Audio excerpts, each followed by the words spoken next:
Hello, St. Peter's, and welcome to week 10 of our chapter book series. We have been doing our in-school library videos for our 10th week now.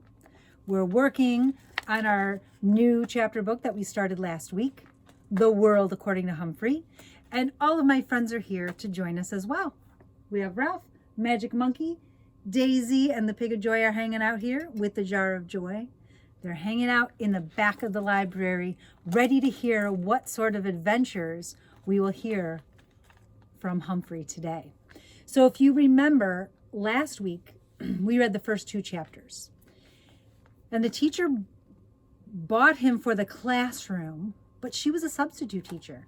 So she was only there for a little while. And when their main teacher came back, Mrs. Brisbane, she left Humphrey behind. Humphrey was kind of nervous because now all of a sudden he was left alone at school at night. He'd never been left alone before. And the new teacher, she's not very crazy about him. She calls him a rodent. She doesn't like him, but the kids are so attached to him already and have learned how to take care of him that she let him stay. Now he did meet a friend at school, Mr. Aldo. He's the custodian and he comes in at night to clean the room. He even shared his lettuce when he ate dinner with him. So he does have one friend.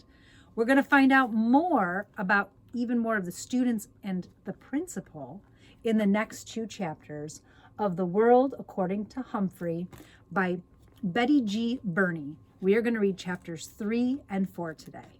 Okay, are you ready? Sit back and relax. Take a load off. You don't even need to look at the screen if you want to just listen and enjoy us. I got a nice new bookmark. Thanks to Tino. Thanks, Tino. I love it. That's my Humphrey bookmark. Okay, here we go. Chapter 3. The 2 Faces of Mrs. Brisbane. That week was busy, but I learned a lot. I learned all the capitals of the United States. I didn't say I remembered them all, but I learned them all. I learned how water changes from solid to liquid to gas. I learned how to subtract fractions. I learned something else, something very weird. There are 2 Mrs. Brisbanes. And I thought one Mrs. Brisbane was one too many. The first Mrs. Brisbane is a good teacher, just like Aldo said. She's better than Ms. Mack at getting AJ to lower his voice. She's better at getting Heidi to raise her hand before she blurts something out loud. Of course, nobody could get Speak Up Saya to raise her hand or to blurt anything out loud. Saya is so quiet and gentle, she never gives an answer. If the teacher calls on her, she stares down at her desk without saying a word. But when it's Saya's turn to clean my cage and feed me, she holds me in her hand so gently I feel like I'm floating on a cloud. "Hello, Humphrey," she whispers. "Your fur is so beautiful." I always feel calmer when Saya holds me. She's so nice. I wish Mrs. Brisbane would leave her alone. Ms. Mack hardly ever called on Saya once she realized how shy she was. But Mrs. Brisbane calls on her all the time. She won't leave her alone. "Saya, speak up, please. I know you know the answer," she'd say while Saya stared at the top of her desk as if she were watching a TV show there. But I was shocked when Mrs. Brisbane got annoyed with Saya, sweet, shy Saya, and said, "You will stay in during recess." Saya still stared down without moving a muscle. But a minute later, I saw something wet drop from Saya's eye to the tabletop. I hated Mrs. Brisbane. Of course, I don't go out to recess. In fact, I'm glad, since it's a great time to catch up on my sleep. So I was there when Mrs. Brisbane talked to Saya. And I was all ready to squeak up on her behalf if necessary.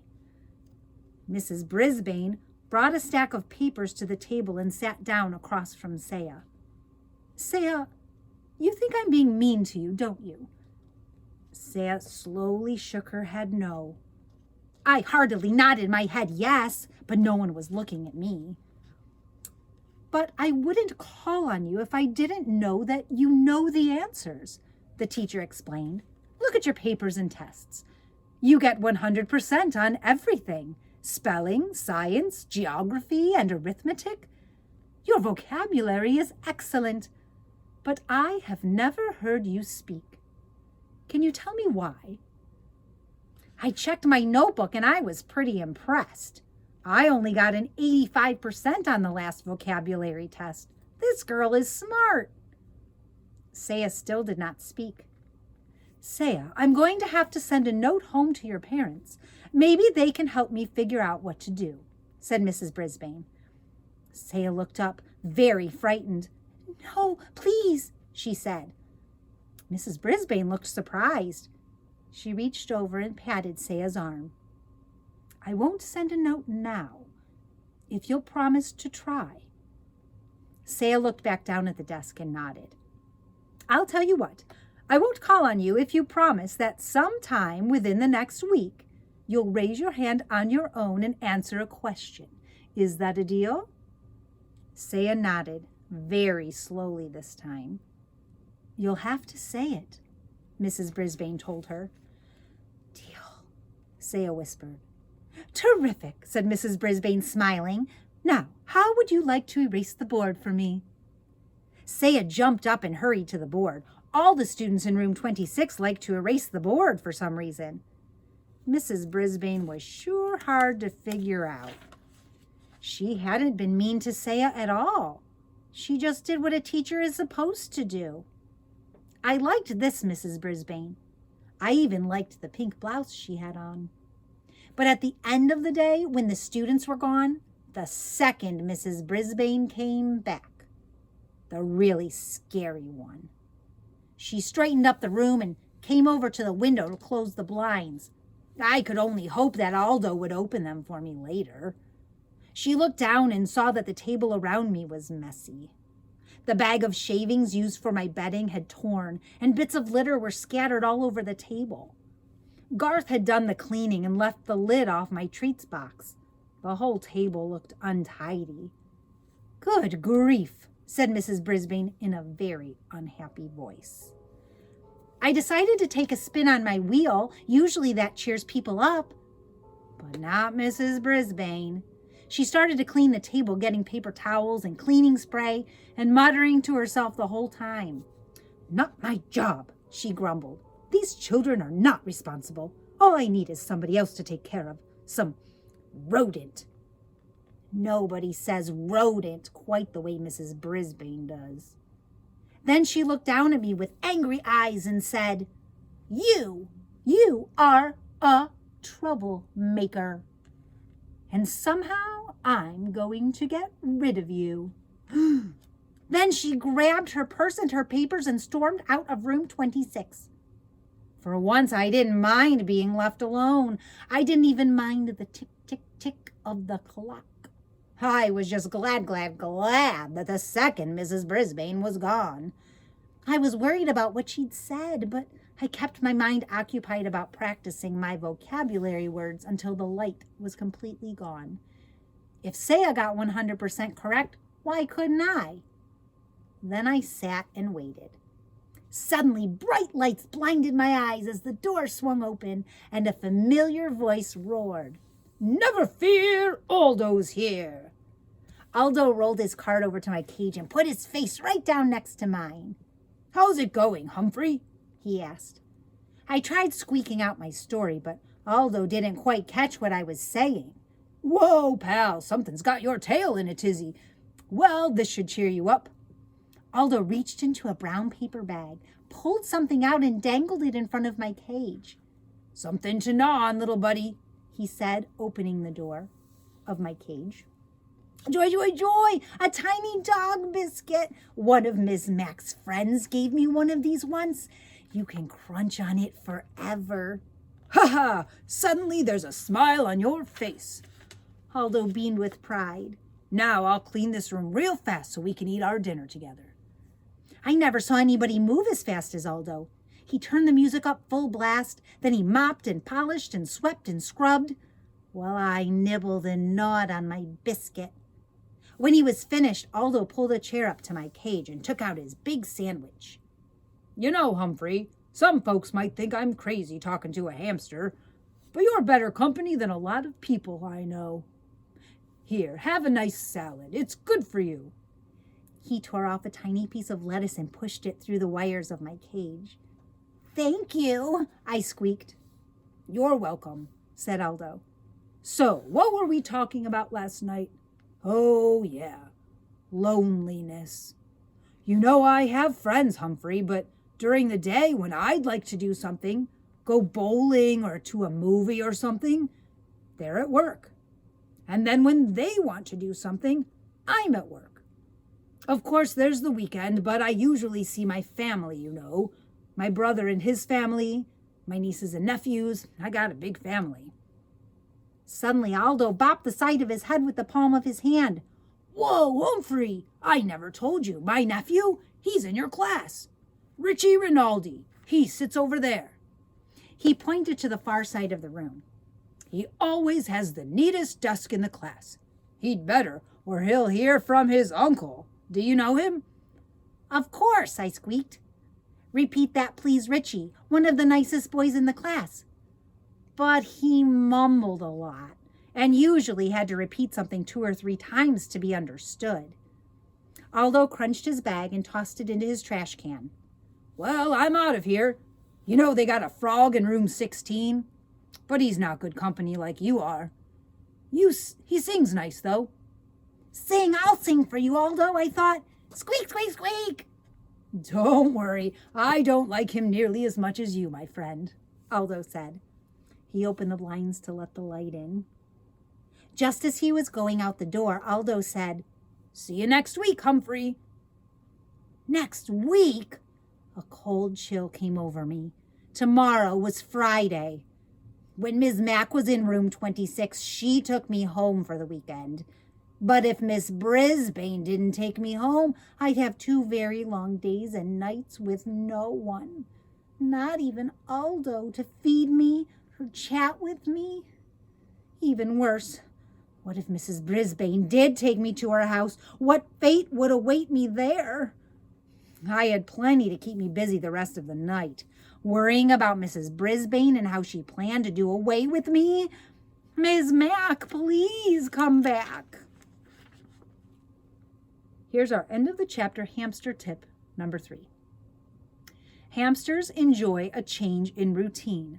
Among their favorite activities are eating, grooming themselves, climbing, running, spinning, taking a nap, and being petted. From the Guide to the Care and Feeding of Hamsters by Dr. Harvey H. Hammer. They always give us a nice little tip at the end of each chapter. Oh boy, he's nervous. Chapter 4, the most important man in the world. Luckily, Friday went by smoothly. Sorry to say, Saya didn't raise her hand. But Heidi Hopper did amazingly. AJ actually whispered. Richie cleaned my cage. I tried to imagine him with a big black mustache like his Uncle Aldo.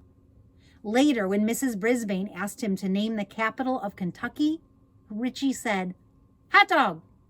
Everyone giggled, of course, especially Stop Giggling Gail, otherwise known as Gail Morgenstern. Repeat that, please, Richie, said the teacher. Richie realized that he made a mistake, so he tried again. Frankfurter, he said. More giggles, explosive giggles. Try again, Richie, said Mrs. Brisbane, who was on the verge of smiling herself. Frankfurt, he said proudly. That was the correct answer, by the way. So you see, it wasn't exactly a bad day in room 26. It's just that I was jittery, wondering what would happen to me when the bell rang.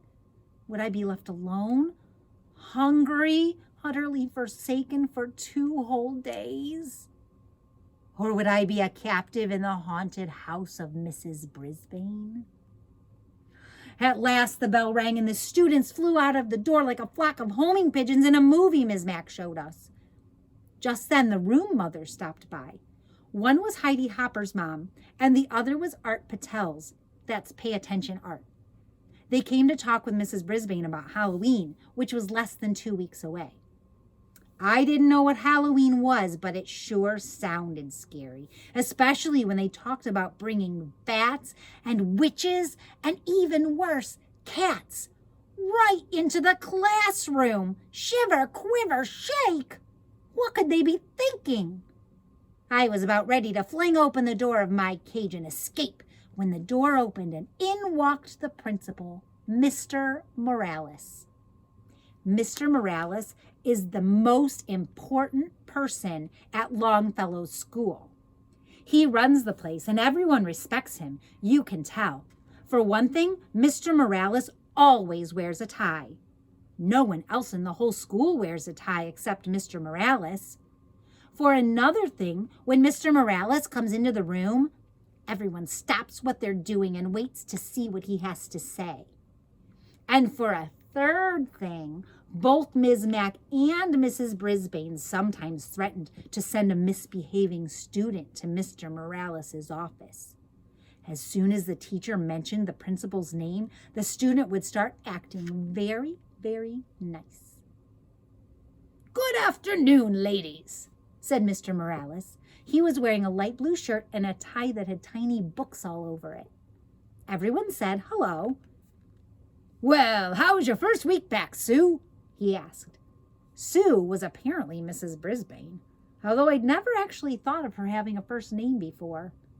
She said it was great to be back and what a wonderful class it was, which obviously pleased the room mothers. Then Mr. Morales leaned over my cage and smiled. His tie dangled right over my head. "I'll bet you're enjoying this furry little pupil," he said with a grin. I expected Mrs. Brisbane to tell him what a troublemaking rodent I was. But instead she forced a smile and said, "Well, yes, but he's quite a bit of extra work." Mr. Morales waved a finger at me. He didn't seem to hear what Mrs. Brisbane said. "I always wanted one of these fellows," he said, "but my papa wouldn't let me have one. Sure is cute." Mrs. Brisbane cleared her throat. "Yes, but I'm afraid he's a little distracting. I was going to see if Mr. Kim in room 12 wants him." I was shocked. Luckily, so were the room mothers. "Oh, no, the children just love Humphrey," said Mrs. Patel. "Heidi talks about him all the time. And it's a wonderful way to teach the kids responsibility," Mrs. Hopper said. "Oh, yes, but it's a little too much responsibility for me," Mrs. Brisbane sighed. "At least I have a couple days away from him this weekend." "You're not taking him home with you?" asked Mrs. Patel. Mrs. Brisbane backed away from the cage. Oh, no, it's out of the question." "But Miss Mack always took him home," said Mrs. Hopper. "He'll be fine. He has plenty of food," Mrs. Brisbane answered very, very firmly. The room mothers were silent a second. Mr. Morales was still wiggling his finger at me. Then Mrs. Hopper spoke up. "Why don't the kids take turns bringing Humphrey home for the weekend? They can sign up. We'll talk to their parents and give them instructions. It will be a great experience." "Some people might not want him," said Mrs. Brisbane. "Squeak for yourself, Mrs. Brisbane." "That's fine," said Mrs. Hopper. "There'll be plenty who will." "I think it's great," Mrs. Patel agreed. "I'd take him today, but we're going up to the lake for the weekend." "Oh, I'd take him too," said Mrs. Hopper. "But we're painting the house and the place is a mess. Next week for sure." "Yes, I could do it next week," Mrs. Patel agreed. Mrs. Brisbane faked a smile. "So who's going to take him this weekend?" The room mothers looked at one another. "I could make a few quick calls, maybe the Rinaldis," Mrs. Patel suggested. "Call, call, call," I squeaked. Suddenly, Mr. Morales stood up straight. "I have a better idea," he announced. "I'll take Humphrey home for the weekend. My kids will love him. Then, starting next week, you can have the students take turns." The three women were almost as surprised as I was. "Don't worry, he'll be in good hands," Mr. Morales assured them. Well, I guess I would be. After all, I was going home with the most important person at Longfellow's school. As he drove me to his house, Mr. Morales told me how he'd always wanted a hamster when he was a kid. But his dad always said they didn't need another mouth to feed. I argued with him, Humphrey. I said, Papa, I will feed him off my own plate. Then Papa said we'd have to buy the cage and stuff to put it in it. I guess he was right, Humphrey. We couldn't afford it. He smiled his big smile. But not anymore. Now I'm the principal of my own school. I told you he was important. His house was nice, but I didn't get to see much of it because as soon as we came to the door, 2 little whirlwinds tumbled into the room, shrieking and squealing. Quiet down now, you'll frighten the little fellow, Mr. Morales told them. He got that right. He introduced us. The little boy who was about 5 was named Willie. He kept poking his fingers through the wires of my cage. I was about to bite him. Pure instinct. But then I remembered, this is the son of the most important person at Longfellow School. So I didn't. The little girl who was about 7 was named Brenda. She kept sticking her face up against the cage and squealing. I tried squeaking back at her, but I don't think she could hear me. Mr. Morales tried to quiet them down. He explained that I was a guest for the weekend and they had to treat me with respect. They didn't listen. A pretty lady rushed through the room, jingling her car keys. I'm late. I have a house to show. She glanced in my direction. We'll talk about that later. Adios. Mr. Morales wished her luck and she was gone. Then he carried me into the den with Willie and Brenda clinging to his legs and yelping. My cage was swinging back and forth so much I was getting airsick or cage sick. Mr. Morales set my cage on a table in their family room. Now get back and listen to me, he told his children. I'll tell you all about him. Can we take him out? Screamed Willie. Can we put him in my room? Shouted Brenda. Can he sleep with me tonight? We can't do anything until you settle down, Mr. Morales said. Bravo, Mr. Morales, I thought. But still the children didn't listen. The most important person at Longfellow School was not treated with respect in his own house. Willie lurched forward and swung open the cage door. Oh, there's poo in there, he screamed. Where? Shouted Brenda. Willie pointed up to my potty corner, which I thought was unspeakably rude of him. I want to hold him, said Brenda, grabbing me. She squeezed me so hard I let out a squeal. Stop, said Mr. Morales.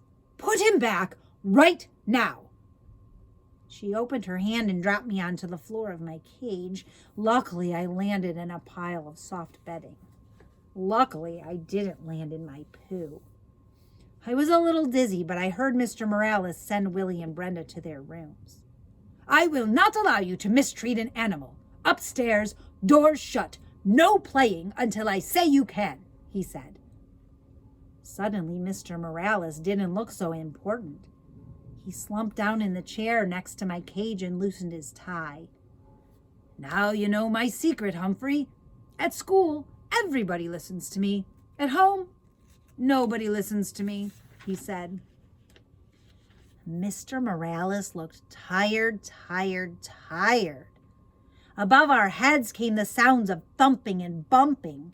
It sounded as if the ceiling was about to fall in. They're bouncing on their beds, Humphrey. Not supposed to do that either, he said. He slowly rose and went to the stairway in the hall. Willie, Brenda, stop that now, he yelled. Surprisingly, the thumping and bumping stopped. They listened, I squeaked, when the principal sat down again, but the thumping and bumping began again in a minute. I wish I knew what to do, he said. Some way to teach them a lesson. I nodded. A lesson is just what those children needed, and I was just the hamster to do it. Here's our fourth tip at the end of our fourth chapter. Never ever squeeze, pinch, or crush a hamster. If it runs away, squeals, or mutters, leave the hamster alone. From the Guide to the Care and Feeding of Hamsters by Dr. Harvey H. Hammer.